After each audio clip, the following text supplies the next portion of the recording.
आज शरद पूर्णिमा का अवसर है, महोत्सव है, पर्व है। शरद पूर्णिमा, शरद ऋतु का नाम है, आप सभी जानते हैं। और पूर्णिमा यानी जहां पर जिस दिन चंद्र अपनी पूर्ण कला से खिलता है, उसी का नाम है पूर्णिमा। आज हम जिस विषय पर बोलने जा रहे हैं वह है रास चंद्रिका। रास क्या है और चंद्रिका, दो शब्द इसमें है। रास शब्द नृत्य, डांस में प्रयुक्त हुआ है।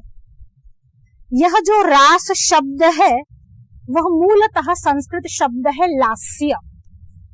लास्य यानी बहुत धीरे धीरे से नाचना। जिन्होंने शास्त्रीय संगीत में, शास्त्रीय नृत्य में कुछ महारत हासिल की है या फिर कुछ डिग्री प्राप्त की है, वे जानते हैं कि लास्य और तांडव ये दो नृत्य के प्रकार हैं। उसी लास्य से हमारे यहाँ बहुत बड़े वैयाकरणी हुए जिनका नाम था पाणिनि, और उन्होंने रलयोहो अभेदः, र के स्थान पर ल और ल के स्थान पर र, इसका अभेद माना है। लास्य, लास और लकार रेफ में यानी रकार में परिणमित हो जाता है, इसीलिए रास, लास्य का ही हो गया रास। चंद्रिका जैसे आपने अभी बताया, चंद्रिका है चांदनी जिसको हम कहते हैं हिंदी में। चंद्र की जो शक्ति है, चंद्र की जो शीतल शक्ति है, वही चंद्रिका है। और रास एवं चंद्रिका, जिस दिन चंद्रमा अपनी पूर्ण कला में है वह पूर्णिमा है। और पूर्णिमा में भी सबसे सुंदर अगर कोई पूर्णिमा है तो वह शरद पूर्णिमा है। शरद पूर्णिमा क्यों है? तो शरद ऋतु न शीत न घाम, न ज्यादा ठंडी न ज्यादा गर्मी। गर्मी में भी जो है शरीर व्याकुल हो जाता है, ठंडी में भी व्याकुल हो जाता है, पर जब दोनों सम हो, इक्वल हो, तब ये व्याकुल न होकर प्रसन्न होता है, इसीलिए शरद पूर्णिमा। दूसरी बात, यह जो ऋतु है उस समय जो चंद्र की चंद्रिका है, जो चांदनी है, जो शक्ति है, वह अमृत तत्व को बरसाने वाली है। अब वह अमृत तत्व हम सभी जानते हैं, उस दिन दूध पौहा, खीर जिसको बोलते हैं, हम रखते हैं। तो वो सभी जानते हैं कि चंद्र की अमृतमय जो किरण है वो उस क्षीर में आते हैं, और जब उसमें पौहे यानी जिसको हम चावल बोलते हैं, रॉ चावल, वो मिले हुए होते हो तो उसमें स्टार्च निर्माण होता है और वो अमृत को जल्द से जल्द खींचता है। इसीलिए वह अमृत अगर कोई पा जाए, इसीलिए जब कोई प्रणाम करने के लिए आता है तो हम ये कहते हैं शतम जीवेम शारदः। क्यों? क्योंकि रोगानाम शारदी माता, रोगों के लिए माँ कौन सी है? शरद ऋतु। સૌથી સારામાં સારા ડોક્ટરના ધંધા ક્યારે ચાલે?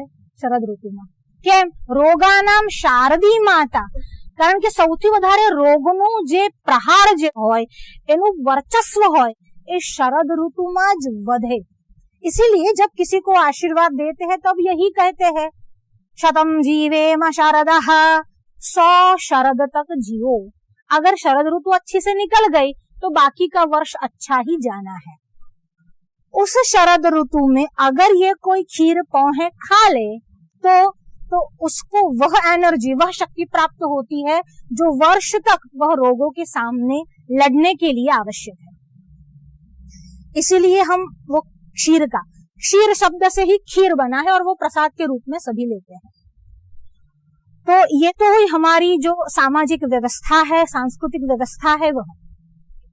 अब शरद पूर्णिमा को विशेष रूप से क्या हुआ और रास का महत्व क्यों? भगवान जब रामावतार में थे तब कंदर्प यानी कामदेव उनके सामने आए, और उस समय कामदेव जो थे वो अनंग हो चुके थे। भगवान शंकर का शाप मिल चुका था और उनका शरीर नष्ट हो चुका था। जब अनंग आए और कहने लगे कि भगवान मेरे साथ युद्ध करोगे, तब राम जी ने कहा युद्ध? अच्छा, एक बात बताओ, किले का युद्ध करना चाहते हो कि मैदान का युद्ध करना चाहते हो? तो कहा किले के युद्ध में क्या मजा आएगा, आप किले में बंद हो और मैं बाण चलाता रहूं। मैदान के युद्ध में आनंद आएगा। तो मैदान का युद्ध करना है तो रामावतार में नहीं। क्यों? क्योंकि एक पत्नी व्रत है, सीता साथ में है, तो किले का युद्ध ही होगा यहाँ पर। तो यहाँ पर दूसरी पत्नी का विचार नहीं है, ना तो किसी स्त्री के ऊपर दृष्टि भी है। तो किले का युद्ध हो गया। ये तो गृहस्थ जीवन किले का युद्ध है। तो अब क्या करना है? कृष्णावतार में आओ। कृष्णावतार में विशेष क्या है? ऐसा दिन पसंद करेंगे कि तुमको भी मजा आएगा, इलाका भी तुम्हारा होगा, ऋतु भी तुम्हारी होगी, सिर्फ हम ही हम होंगे। तो कहा ठीक है। भगवान ने श्री कृष्णावतार लिया और कृष्णावतार लेने पर गोपियों ने कात्यायनी व्रत किया। अब कात्यायनी व्रत पति की कामना हेतु होता है। तो कहा तुम्हारी कामना क्या है? तो कृष्ण पति रूप में प्राप्त हो, एक दिवस के लिए भी पर हो, ऐसी इच्छा है। तो कहा ठीक है, अब जो आएगी, अगली रात्रि आएगी, पूर्णिमा आएगी, उस दिन तुम्हारी कामना पूरी होगी। अब कामदेव को कहा, कंदर को कहा तू भी आजा भाई, यहाँ एक दो की बात नहीं है, यहाँ तो ढेर सारी गोपांगनाएं है, और आ जाओ। और शरद की पूर्णिमा है, शरद की पूर्णिमा में यह जो चंद्रिका है वह भी बहुत खिलेगी, तुम्हें भी आनंद आएगा, मुझे भी आनंद आएगा। भागवत जी में 29वें 10वें स्कंध के 29वें अध्याय से लेकर 33वें अध्याय तक रास पंचाध्यायी कहा जाता है। इतना सुंदर है, पर रास पंचाध्यायी में सबका प्रवेश ही नहीं है। कहा जो भक्त नहीं, जिसकी श्री कृष्ण चंद्र के चरणों में प्रीति नहीं, उसका प्रवेश नहीं। यह कोई साधारण पुरुष और स्त्री की क्रीड़ा नहीं कि जिसमें कोई भी आए और आनंद ले सके। यह केवल उन्हीं के लिए है जो भक्त मानस रखता हो, जिसके मन में भक्त हृदय हो, वो रास पंचाध्यायी में आए, सुने। तो कहा ऐसा क्यों? तो प्रश्न पूछते हैं कि उसको सुनाने वाले कौन है? शुकदेव जी। सुनने वाले कौन है? परीक्षित जी। अब जो सुनाने वाले हैं वो नैष्ठिक ब्रह्मचारी है, और जब ये रास पंचाध्यायी शुरू होता है तब कहते हैं बादरायणी उवाच। शुक उवाच, शुक उवाच के स्थान पर बादरायणी शब्द का प्रयोग करते हैं। बदरी जो वन है, जिसको हम बद्रीनाथ भी कहते हैं, तो बद्री वन की ये विशेषता है कि वह तपोभूमि है। वहां जाने के बाद काम तो क्या, कोई भी आवेग का प्रवेश ही नहीं है। ऐसे वन में रहने वाले बादराया और उनके पुत्र शुकदेव जी, और वो भी नैष्ठिक ब्रह्मचारी, ऐसे सुनाने वाले यानी वक्ता है। अब जब ऐसे सुनाए तो साधारण पुरुष की बातचीत नहीं सुनाएंगे। सुनने वाला कौन है? तो कहते हैं परीक्षित है। परीक्षित कौन है? जिसकी 7 दिवस में मृत्यु होने वाली है। जब 7 दिवस में मृत्यु हो तो किसी भी आदमी को, किसी भी व्यक्ति को, साधारण व्यक्ति भी हो तो उसे ये सारी बातें अच्छी नहीं लगती। उस समय कोई रास खेलने नहीं जाता, उस समय किसी को ये क्रीड़ाएं सुहाती नहीं, मन भाती नहीं। तो ऐसे समय में क्या परीक्षित को ये सब क्रियाएं अच्छी लगेगी? बिल्कुल नहीं लगेगी। तो सुनाने वाले शुकदेव जी, सुनने वाले परीक्षित, जो 8 दिवस में मरने वाले हैं, अब उनके सामने कोई साधारण लीला का गान कोई भी नहीं करेगा, कोई साधारण पुरुष तक नहीं करेगा। शुकदेव जी की बात तो दूर रही। शुकदेव जी के विषय में ये प्रसंग आया है कि 16 वर्ष तक वो बाहर आना ही नहीं चाहते थे, क्योंकि वो संसार से अलिप्त रहना चाहते थे। अब जब वो बाहर आए तब वो जाने लगे, वेदव्यास जी पीछे जा रहे हैं। यम प्रव्रजन्तमनुपेतमपेत कृत्यम द्वैपायनो विरह कातर आजुहाव। विरह कातर होकर वेदव्यास उनके पीछे जा रहे हैं और शुकदेव जी रुक नहीं रहे। अब ऐसे विरक्त को भागवत में प्रीति कैसे हुई? जब विरक्त है तो किसी में प्रीति नहीं होगी, भागवत में कैसे होगी? तो भगवान वेदव्यास ने क्या किया, कुछ शिष्यों को वन में भेजा और कहा भागवत जी का ये श्लोक सुनाओ।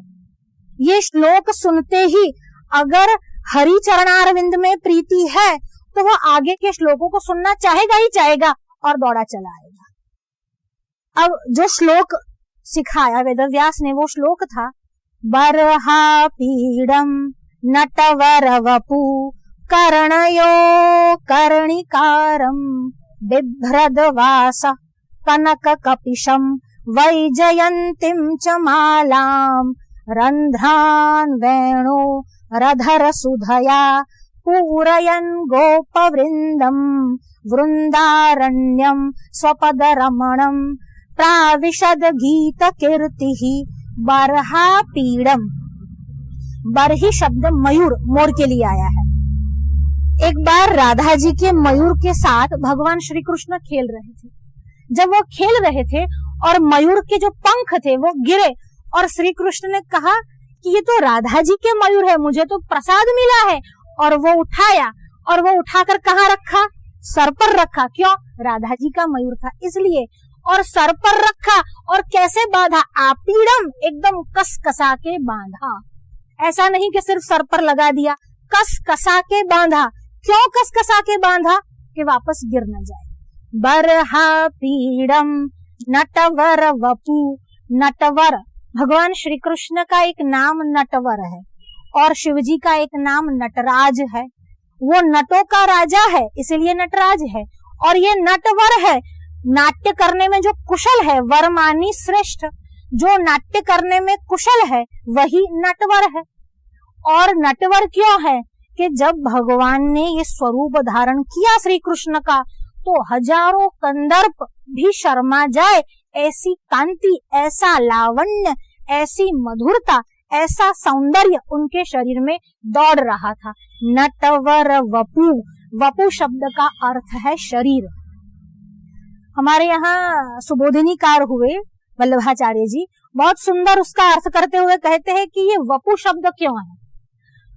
वम शब्द जो है वह अमृत बीज है और वरुण देवता का बीज मंत्र भी है, वम वम वम वम वम। और वम जो है वह अमृत बीज है। उस अमृत बीज को अगर किसी को कैंसर आदि बीमारी हुई हो तो एक कलश में आप पानी भर लो और उसके ऊपर हाथ रख दो, मत्स्य मुद्रा बनाओ और बोलो वम वम वम वम 5 बार बोलो। और वह पानी अगर कोई पिए तो उससे बहुत राहत मिलेगी क्योंकि वह अमृत बीज है। और ये श्री कृष्ण कौन है? वम नाम के अमृत बीज को पुष्णाति, जो अमृत देते हैं वह श्री कृष्ण है। अमृत को अमृतत्व देने वाले श्री कृष्ण है, इसीलिए नटवर वपु। कर्णयो कर्णिकारम।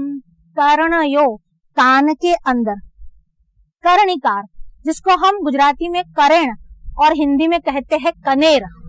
આપણે જેને कर्णનું पुष्प कहिए छे ते कर्ण में कनेर का पुष्प भगवान ने लगाया है।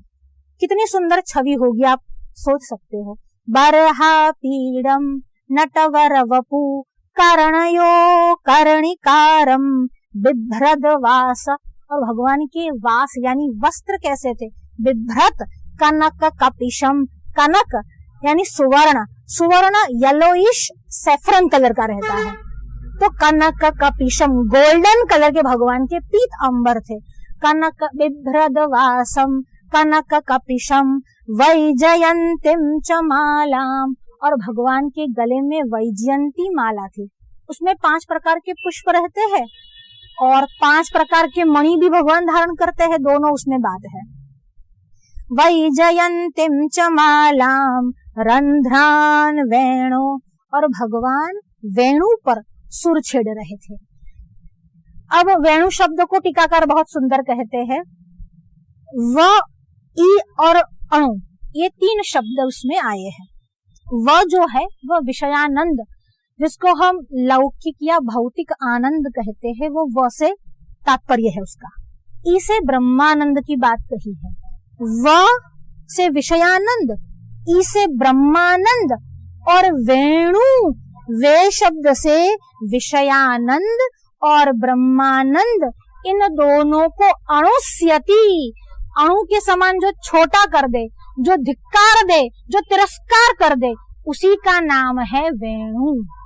विषयानंद और ब्रह्मानंद, इन दोनों का जो तिरस्कार कर दे, उसी का नाम है वेणु। उस वेणु को भगवान ने कहाँ रखा है? अधर सुधया, अधर पर रखा है, अधरोष्ट पर भगवान ने रखा है। गोपियां बहुत चिढ़ती है। एक तो ये वेणु जो है वह पुरुष है, वेणु जो है वह स्त्री नहीं है। बांसुरी होगी तो वो पुरुष होगा, पर संस्कृत में बांसुरी शब्द नहीं है, वेणु शब्द है, वेणु गीत है। तो एक तो वेणु पुरुष है और ऊपर से भगवान ने उसको अधरोष्ठ पर रखा है। तो गोपियों को बहुत गुस्सा आ रहा है कि इसने हमारा स्थान ले लिया। रंध्रान वेणु रधर सुधया, और केवल इतना ही नहीं, अधर पर रख कर रख लेते तो ठीक था। अधर पर रखने के बाद उसमें अपने शरीर से, अपने मुख से सुधा यानी अमृत का पूरण करते हैं। रंध्रान वेणु रधर सुधया पूरयन गोप वृंदई, और भगवान वेणु बजाते बजाते जा रहे हैं और भगवान अकेले है नहीं, पीछे टोली है। देखिए राम जी जाते थे तो वानर सेना चलती थी, यहाँ पर भी गोप सेना चली है। रंध्रान वेणु रधर सुधया पूरयन गोप वृंदई वृंदारण्यम, और भगवान ने प्रवेश कहाँ किया? वृंदा यानी तुलसी के वन में प्रवेश किया। वृंदारण्यम स्वपद रमणम, और वृंदावन जो है और रमणीय हो गया। क्यों रमणीय हो गया? स्वपद, अपने पांव के अंकन से, अपने पांव के चिन्ह से ये जो वृंदावन है और रमणीय हो गया जब भगवान ने प्रवेश किया। बहुत सुंदर कहते हैं, टीकाकार कहते हैं कि ये जो व्रज शब्द बना है वो कैसे बना है? तो कहते हैं ब्रह्म रज, ब्रह्म की रज, रज यानी धूली, चरण धूली, ब्रह्म का ब्र और रज का ज, ब्रह्म रज शब्द पूरा है, पहला अक्षर ब्र और लास्ट जो है अंतिम अक्षर ज लेकर शब्द बना है ब्रज। जो भगवान की, ब्रह्म की, परमात्मा श्री कृष्ण की चरण रज है, वही ब्रह्म रज ब्रज है। वृंदारण्यम स्वपद रमणम प्राविशद गीत कीर्ति, और भगवान चले रहे हैं ऐसा नहीं है, और पीछे सिर्फ गोप बालक आए हैं नहीं है, भगवान का स्मरण कर रहे हैं। तीन वस्तुओं में आनंद आता है। कौन सी तीन वस्तुएं? तो एक तो भगवान के स्वरूप का वर्णन, दूसरा भगवान की लीलाओं का वर्णन, और तीसरा भगवान के नाम का वर्णन। इन तीन में ही आनंद है, आनंद कहीं और है ही नहीं। आज 5000 वर्ष बाद भी हम सब बैठकर केवल उन्हीं लीलाओं का गान तो कर रहे हैं। तो इन तीनों में आनंद आता है। भगवान का स्वरूप वर्णन, स्वरूप का ही श्लोक शुकदेव जी को मनाने के लिए वेद व्यास ने भेजा। बरहा पीड़म नटवर वपु, भगवान का स्वरूप वर्णन ही है। जब ये श्लोक सुना और शुकदेव जी को इस श्लोक में इतना आनंद आया कि वह कृष्णानंद में मस्त हुए। तो अब प्रश्न उठता है कि जो विरक्त हो गए हैं उसने ये श्लोक कैसे सुना? तो कहिए जगत से विरक्त हो गए थे, ब्रह्म से थोड़ी विरक्त हुए थे, कृष्ण से थोड़ी विरक्त हुए थे। विरक्त का मतलब ये नहीं कि कृष्ण से विरक्त हो जाना, ब्रह्म से विरक्त हो जाना। इसलिए इन श्लोक में बड़ा आनंद आया। थोड़े समय बाद शिष्य वापस आ गए। वेदव्यास ने पूछा शुकदेव जी नहीं आए? तो कहा नहीं आए। अरे ये श्लोक सुनकर भी नहीं आए, ऐसा क्या हुआ? और वेदव्यास ने अपनी आंखें बंद की और समाधि में देखा। तो क्या देखते हैं? शुकदेव जी ने श्लोक सुना, कृष्णानंद में मग्न हो गए, समाधि भी लग गई, भाव समाधि भी लग गई। पर फिर हुआ, अरे इतना सुंदर भगवान के चरण कमल, क्या वह चरण कमल मेरे हृदय में स्थापित करेंगे? इस बात को सोचकर वो सोच में, शोक में डूब गए और वही ठहर गए। वह नहीं आए कि भगवान मेरा स्वीकार करेंगे कि नहीं, भगवान का स्वरूप कैसा है। तो वेदव्यास ने कहा हमारे पास दूसरा डोज भी है, अब इंजेक्शन भेजो, गोली से काम नहीं बना, अब दूसरा डोज भेजो। और जो श्लोक भेजा, अहो बकीयम स्तनकालकूटम जिघांसयाप्या यदप्य साध्वी लेभे गति धातृच्युतम त्वदन्या कं वा दयालुम शरणं व्रजेम। अहो बकीयम, बकी की तरह सुंदर होकर, एकदम सुंदर वस्त्र धारण करके, श्रृंगार सज के, और भगवान वेदव्यास कहते हैं कैसी, हंसली बनकर नहीं गई, बकी बनकर गई, क्योंकि जिसको ढोंग करना है वह बक या बकी बनता है। हंस और हंसी स्वभावतः सुंदर है, पर यह बगली है। अहो बकीयम स्तन कालकूटम, और अपने वक्षस्थल पे कालकूट विष लगाकर गई। अहो बकीयम स्तन कालकूटम जिघांसयाप्या ययदप्य साध्वी, और वेश तो ऐसा बनाया कि मानो साध्वी है, बहुत सुंदर वेश बनाया, पर थी वो बकी ही, और गई। और क्या किया, भगवान को दूध पिलाने के बहाने विष पिलाना चाहा। उस विष पिलाती हुई पूतना को भी लेभे गति धातृच्युतम त्वदन्यः, उसको भी धात्री यानी माता के समान जिसने गति दी, ऐसे भगवान कं वा दयालुम शरणं व्रजेम, उसके अलावा दयालु हो कौन सकता है। अगर इसको भी ये गति देता है तो दूसरे की तो बात ही क्या, जो उसके चरण में प्रीति रखता है, शत्रु बन के जाने वाले को भी गति देता है। और जब यह श्लोक सुना, सुखदेव जी दौड़ पड़े। भगवान ने वृंदावन में प्रवेश किया और जो गोपियों को वचन दिया था उसके लिए भगवान ने क्या किया, तो 29वें अध्याय में आरंभ में बादरायणी यानी सुखदेव जी परीक्षित से कहते हैं, भगवान पीता रात्रि शरदोत्फुल्ल मल्लिका। उस दिन शरदोत्फुल्ल मल्लिका थी, शरद पूर्णिमा की रात्रि थी। भगवान पीता रात्रि, भगवान भी उस रात्रि में। देखिए, अगर टीकाकार को साथ में लेंगे तो श्लोक बहुत अच्छे से समझ पाएंगे। भगवान भी, आरंभ में ही अपि शब्द का प्रयोग कर लिया भगवान वेदव्यास ने, भगवान भी। अब भगवान भी कहने से मतलब है कि साधारण पुरुष कोई करे तो समझा जा सकता है, पर भगवान भी, भगवान अपि तारात्रि ही, उस रात्रि को, किस रात्रि को, शरदोत्फुल्ल मल्लिका, जिस रात्रि को शरद पूर्णिमा थी। और क्या हुआ, उत्फुल्ल मल्लिका, मल्लिका जिसको हम कहते हैं मोगरो, हाँ बेला कहते हैं जिसको हिंदी में, तो मोगरो यानी मल्लिका, शरदोत्फुल्ल मल्लिका और उत्फुल्ल मल्लिका, विकसित बेलाएं यानी मोगरे मल्लिकाएं हुई। अब प्रश्न उठता है, शरद ऋतु में मल्लिका आती है?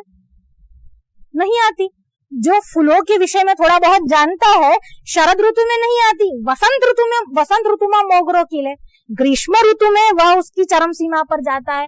तो यहाँ पर क्या वेदव्यास नहीं जानते थे कि शरदोत्फुल्ल मल्लिका शब्द का प्रयोग क्यों किया, और वो भी ऐसी वैसी मल्लिका की कलियां नहीं लगी, उत्फुल्ल मल्लिका, ऐसा क्यों कहा?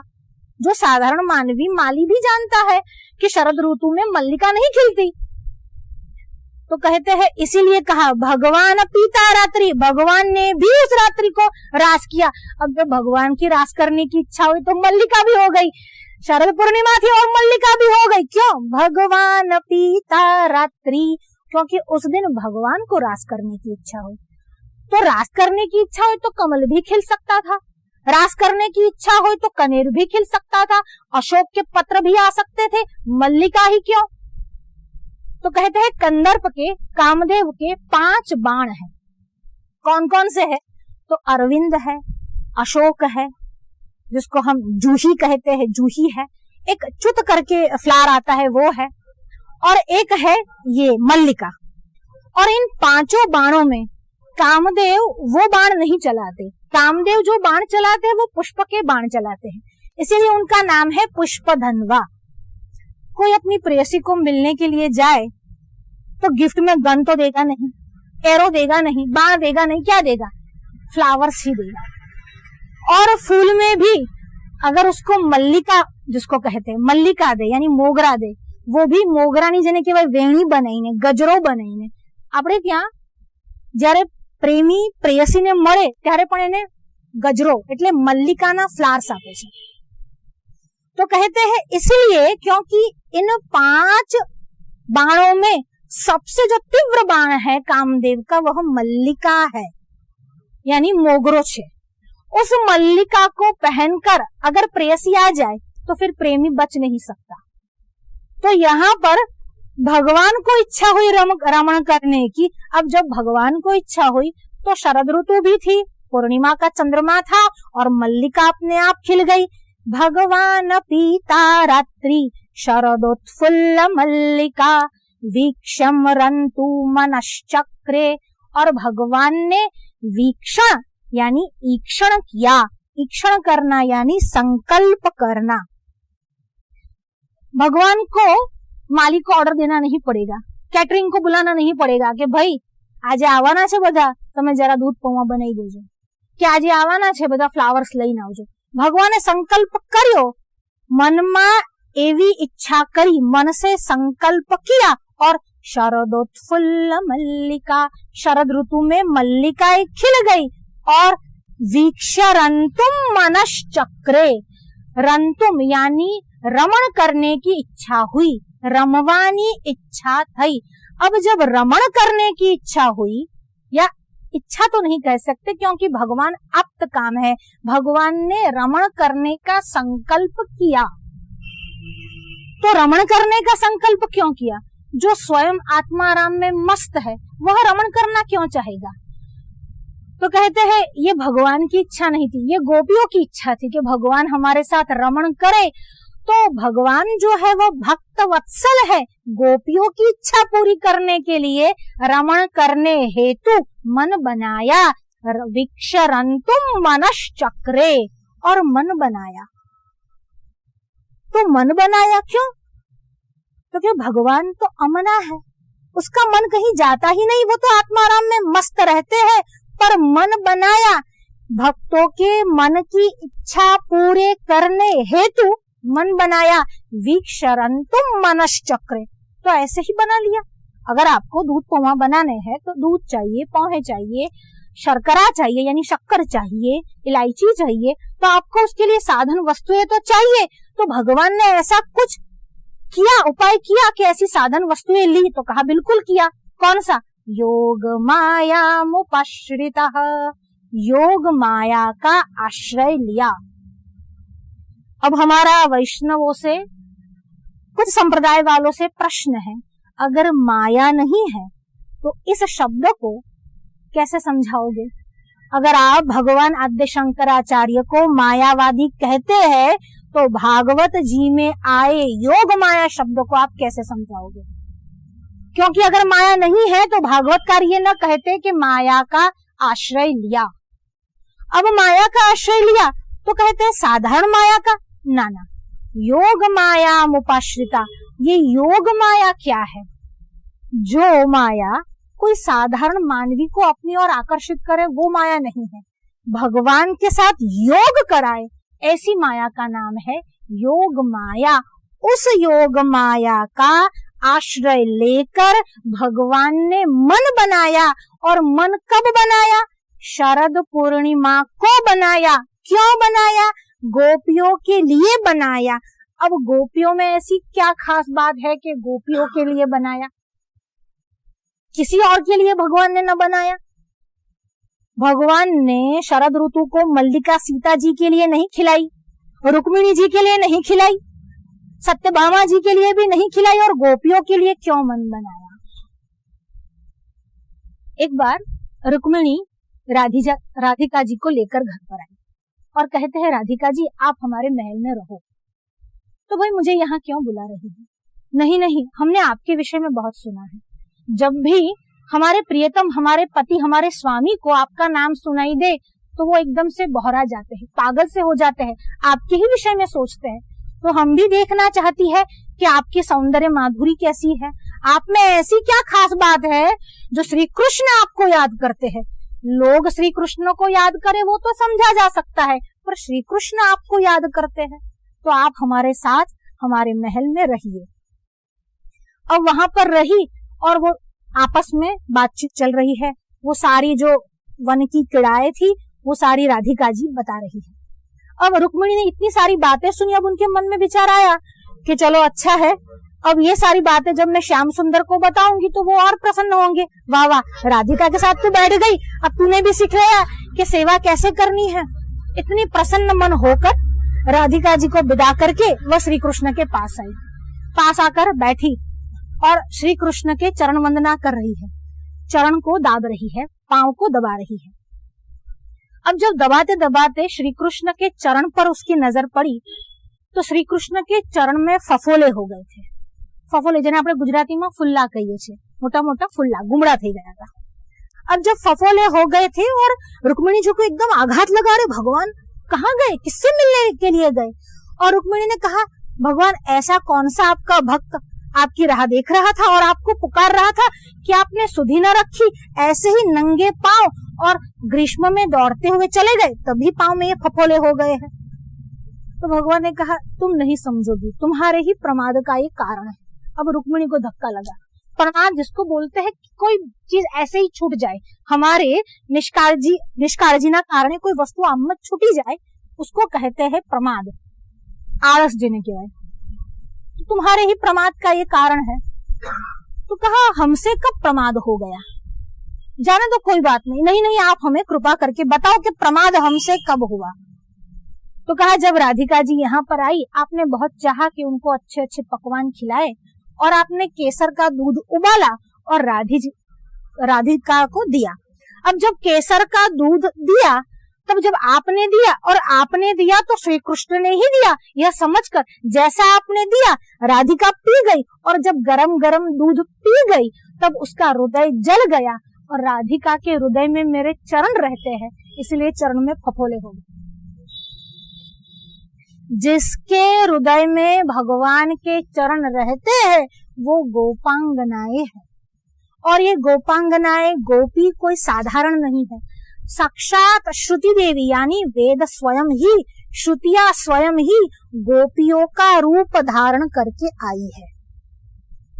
अब जब ये भगवान आए, भगवान ने भी शरद पूर्णिमा की चांदनी में मल्लिकाएं खिलाई और भगवान ने भी श्रृंगार किया। वस्तुतः परम सुंदर है और श्रृंगार कर रहे हैं भगवान भी, और श्रृंगार करके बैठे हैं, और बैठने के बाद वो जो चांदनी है वह पूरे वन में फैल गई है। और अब भगवान क्या कर रहे हैं, अधर सुधया, अब उन वेणु को अपने अधर पर रखकर बांसुरी बजाना, वेणु बजाना आरंभ किया। और भगवान ने सुर क्या छेड़े, तो क्लीम जो है वह कामदेव का बीज मंत्र है, क्लीम, और उसी क्लीम को वेणु में छिड़ा। अब उसी मंत्र को जब वेणु में छिड़ा और चारों तरफ वही फैल गया, अब चारों तरफ फूल खिल गए, चारों तरफ एकदम सुनहरा वातावरण फैल गया।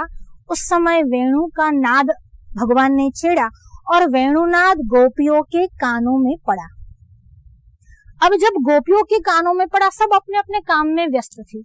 सभी जानते हैं, कोई खाना पका रही थी, कोई श्रृंगार कर रही थी, कोई अंगराग लगा रही थी, कोई पति की सेवा कर रही थी, कोई अपने बच्चे को दूध पिला रही थी, कोई गाय का दोहन कर रही थी। सब अलग अलग अपने काम में पड़े थे और उसी समय भगवान ने वेणुनाद किया।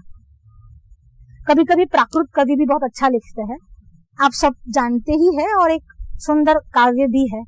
मोरली वगाड़े कानो मोरली वगाड़े रे, मोरली वगाड़े कानो मोरली वगाड़े रे, भान भुलावे कानो भान भुलावे रे, भान भुलावे कानो भान भुलावे रे, रसोई करवा बैसू त्या तो मोरली वगाड़े रे, रसोई करवा बैसू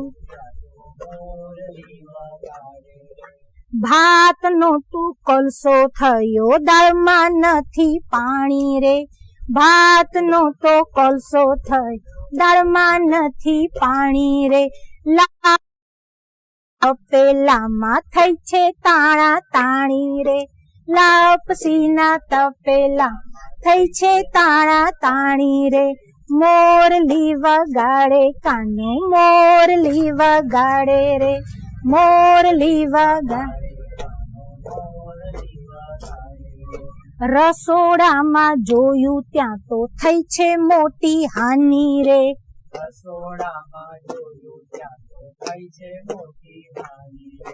રોટલીનો પિંડો હું તો માથે મૂકી ભાગી રે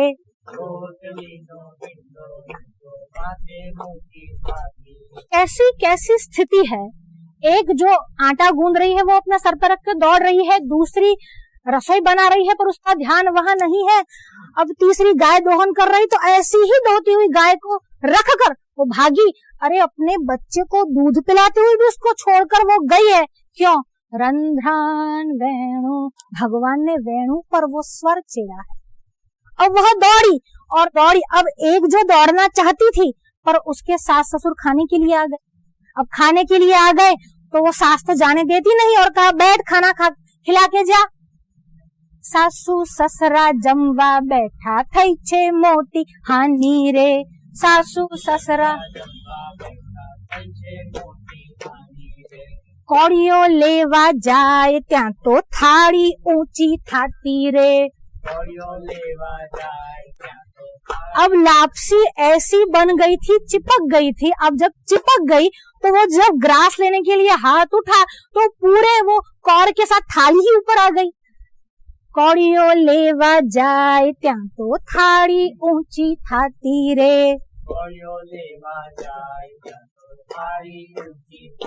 अब मुंह में रखा, अब जब मुंह में रखा तो दांत चिपक गए, उसी लापसी पर अटक गए। बोलियो ना बोलाय अने श्वास ना लेवाय रे।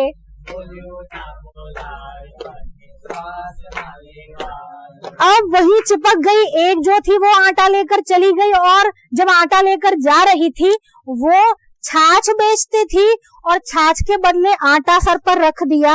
आटा के कारण पीछे जो बंदर की पूरी टोली उसके पीछे लग गई और वह बंदर उसमें से तोड़ तोड़ के आटा खाने लगे। अब बोलना था छाछ लो छाछ और बोल रही थी माकड़ ले लो बोले व्रजनी नारी रे।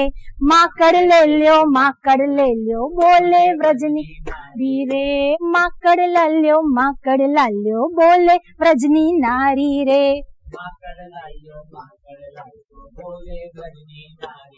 अब जब ये लेकर चल रही थी और सामने से भगवान श्री कृष्ण आ गए तो कहते हैं आज सुधी नथी जोई आवी वेच नारी रे। आज सुधी नथी जोई आवी वेच नारी। ऐसा ऐसा करके सब अपने अपने काम में व्यस्त थे। उसको छोड़कर वनरावन की ओर दौड़ती है जैसे पागल हो गई है। और जैसे ही वह दौड़ती है तब दौड़ने पर तावार्यमाणः पतिभिः पितृभिः भ्रातृबन्धुभिः, उनके पतियों ने रोका, पिता ने रोका, भाइयों ने रोका, बंधुओं ने रोका, पर वो रोके नहीं रुकी। अगर प्रेम में कोई रुक जाए तो प्रेम कैसा? जो रोके ना रुके वही प्रेम है। और आप सब तो माहिर है, कोई रोके रुके ही नहीं, चले ही रहे। भले सबके नसीब में राधा जी न हो, पर तो जब कोई रुकी ही नहीं। पर कभी कभी ऐसा भी होता है कि दरवाजे बंद हो गए, खिड़कियां बंद हो गई, जाने का कोई मार्ग न मिला। कुछ तो थी वहां पर पहुंच गई और कुछ तो थी वह अपने ही घर में रुक गई। और वो जाने का जब मार्ग न मिला, इतनी विरह में आतुर हुई। अब उस विरहाग्नि के कारण उसका हृदय जो था वह जलने लगा। और श्री कृष्ण की विरह में जलने के कारण उसके हृदय में जो अशुभ कर्म की वासना थी, जो प्रारब्ध कर्म था, वह जलकर खाक हो गया। अब पाप नष्ट हो गया और पाप नष्ट होने पर आंखें बंद हुई, अश्रु की धारा हुई और अश्रु धारा होने पर, आंखें बंद होने पर हृदय में श्री कृष्ण से आलिंगन किया, ऐसा विचार किया।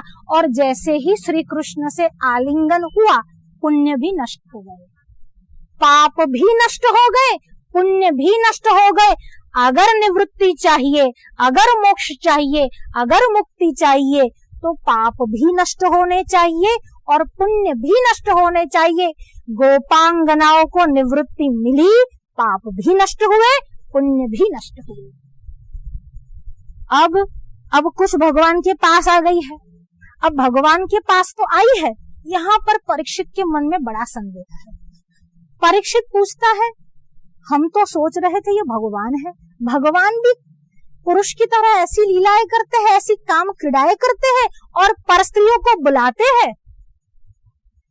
तो कहा, तो सुखदेव जी कहते हैं, पहले तो ये बताओ कि ब्रह्म कहाँ नहीं है, और दूसरी बात, श्री कृष्ण में सामान्य पुरुष का भाव क्यों उठता है? श्री कृष्ण के अलावा कुछ सत्य है ही नहीं। जब श्री कृष्ण के अलावा कुछ सत्य है ही नहीं, वह प्रत्यगात्मा है, तो सामान्य पुरुष की क्रीड़ा ये नहीं है। कोई सामान्य पुरुष कोई परस्त्री को बुलाए वो बात अलग, और श्री कृष्ण की वेणु पर गोपियां नाच कर वहां चली जाए वो बात अलग है।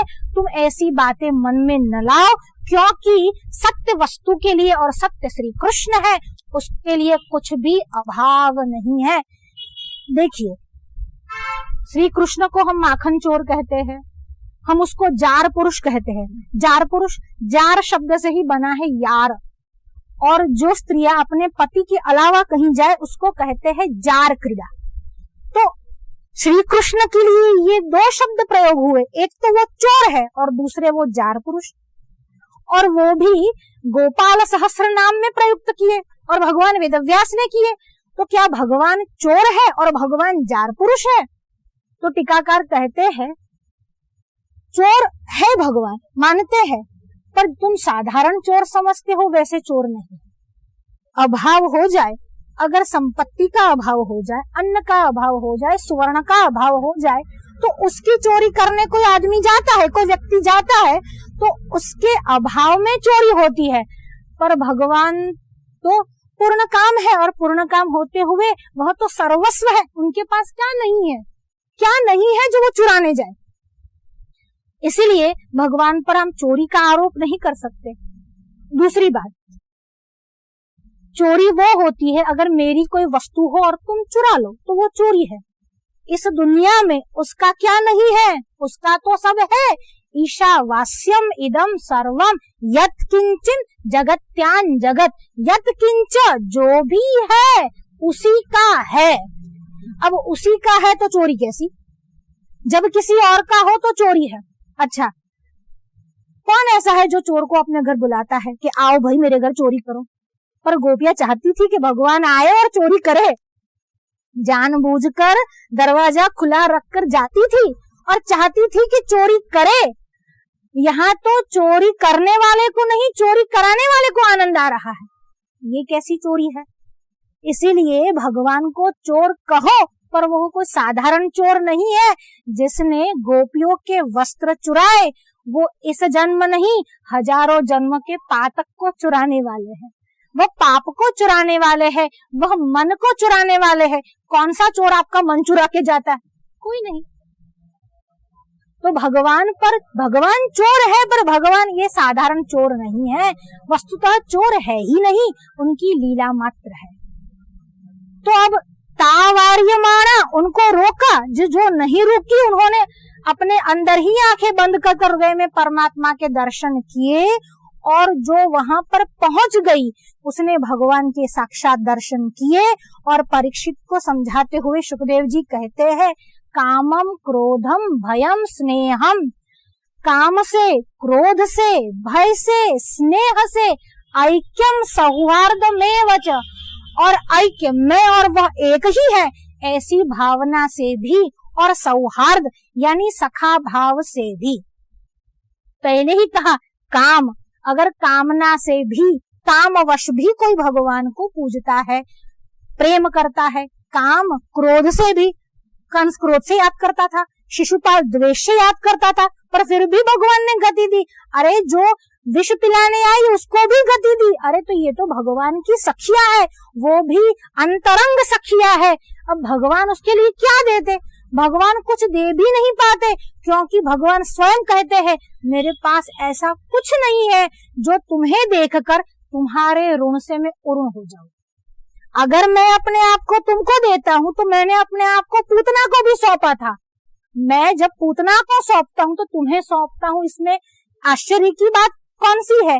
पर मेरे पास ऐसा कुछ नहीं है जो मैं तुमको दे सकता हूं, मैं अपने आप को देता हूं। और तब गोपियां कहती है एक वस्तु है, आप यही रह जाइए। और भगवान आज भी वही रह गए, वो भगवान ने दिया। और इसीलिए अगर काम से, क्रोध से, भय से, स्नेह से, सौहार्द से और ऐक्य से, मैं और ईश्वर एक ही है, ब्रह्म भाव से भी जो भजता है उसे भगवान अपना बनाते ही है। परीक्षित, तुम संदेह मत करो। अब जब गोपियां एकत्रित होकर वहां पर आई और भगवान ने कहा कि हे स्वागतम महाभागा, हे महाभागा गोपिया। अब केवल ऐसा नहीं कहा कि गोपिया, कहा महाभागा, तुम भाग्यवंती हो। क्यों?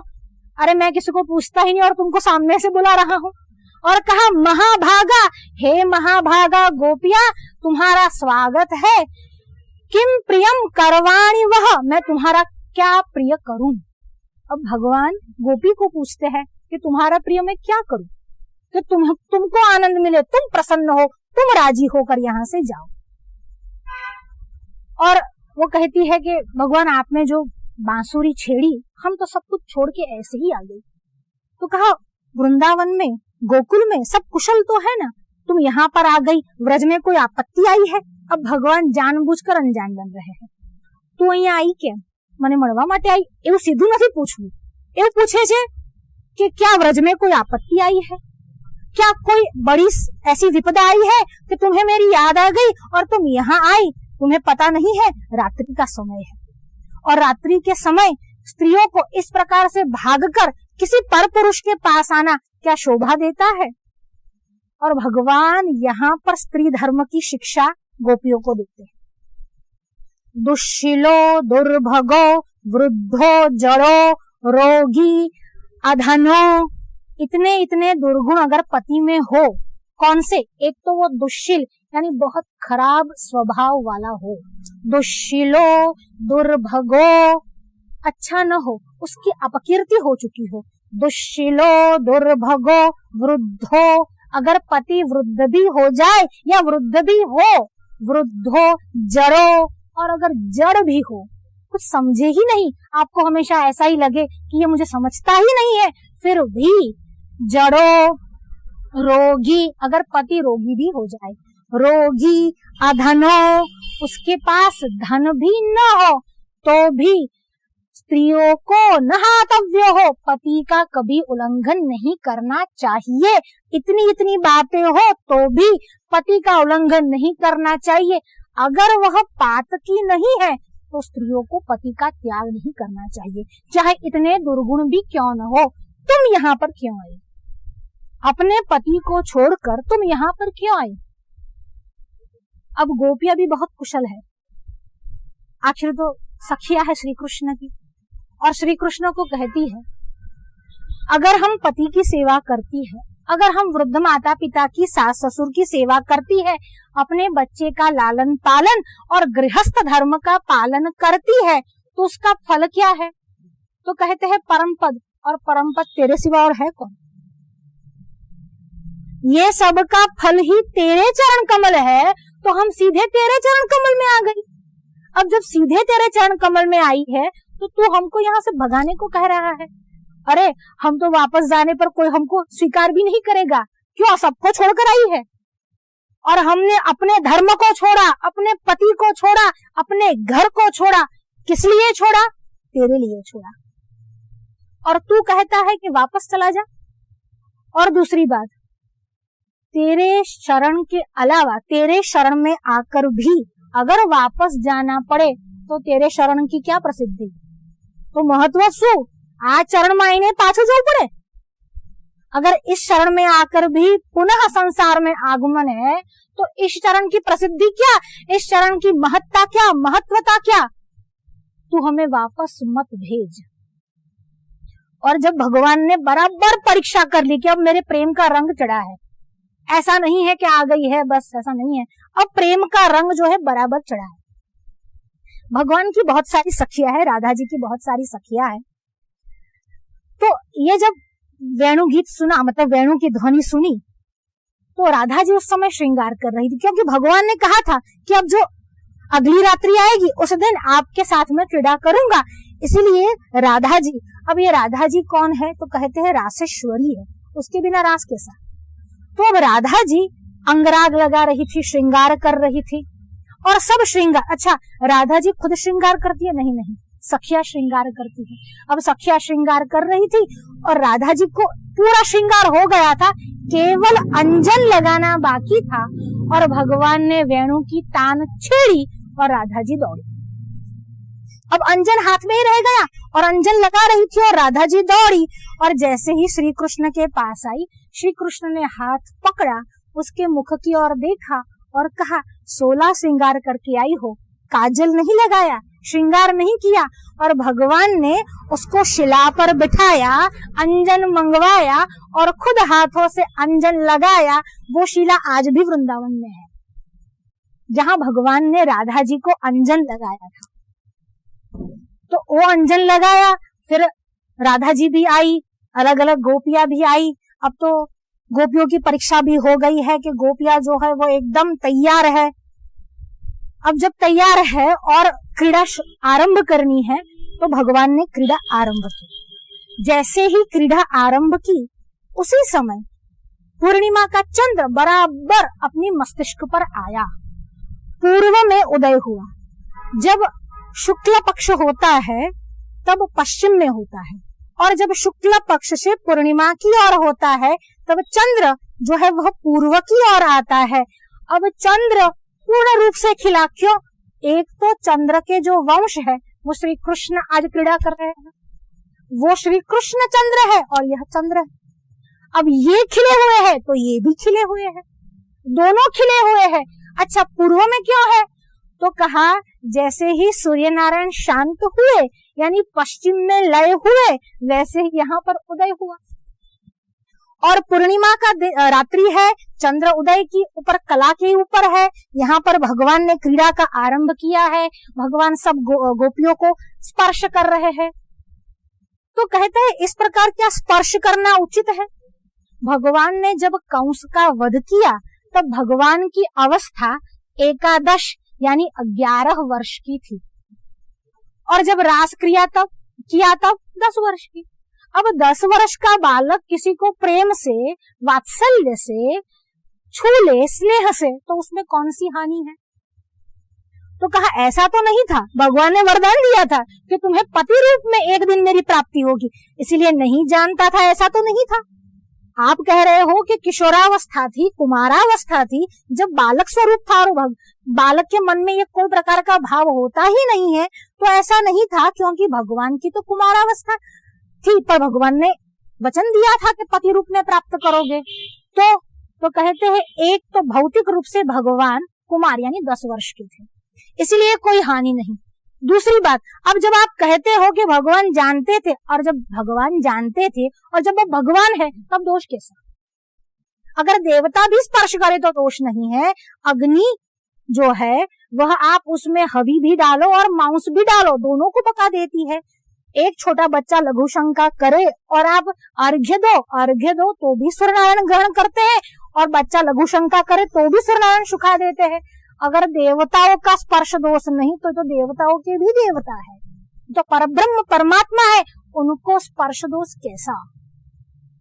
अब भगवान ने जब गोपियों का स्पर्श किया और गोपियों को अभिमान हुआ, देखो सब लोग, इवन लक्ष्मी जी भी उनके चरण कमल दबाने के लिए लालायित होती है। तुलसी स्वर्ग से उतर कर आई और वनरावन में यहाँ पर फैल गई, और ये हमारे लिए यहाँ पर क्रीड़ा कर रहे हैं, हमारा सौभाग्य कैसा है। और जब ऐसा अभिमान गोपियों के मन में हुआ और भगवान अंतर्धान हुए। भगवान भक्त का अभिमान टिकने नहीं देते। अभिमान भक्तों को होता है, पर बात और भेद यह है कि भक्त का अभिमान भगवान खुद दहन कर देते हैं। अब आप सभी जानते हैं विरह में गोपियां जो है वह गोपी गीत गाती है और सब भगवान के लिए लालायित हो रही है। लालायित होने के बाद अब भगवान को पुकार रही है और एक स्वर में गोपी गीत गा रही है। जब ये आर्त स्वर सुना और भगवान प्रकट हुए, और जब प्रकट हुए तो पुनः वह चंद्रिका की भांति खिल गई और तब महारास आरंभ हुआ। ये शरद पूर्णिमा है और ये महारास कैसे आरंभ हुआ?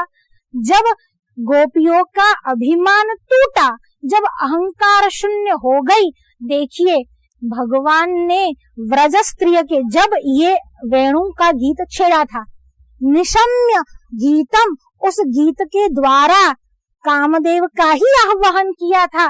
क्यों? भगवान ने उनका भय, शोक, हर्ष पहले ही वस्त्र के माध्यम से छीन लिया था। अब जब निरावरण हो गए, जिसको बहुत प्रेम करते हैं उसके प्रति आवरण कैसा? जब ये निरावरण हो गई, निरावरण होना यानी शुद्ध होना, जब ये शुद्ध अंतरात्मा हो गई और भगवान ने एक जो ग्रंथि शेष थी अहंकार की, अभिमान की, वह भी तोड़ दी, तब वापस भगवान प्रकट हुए और महारास आरंभ हुआ।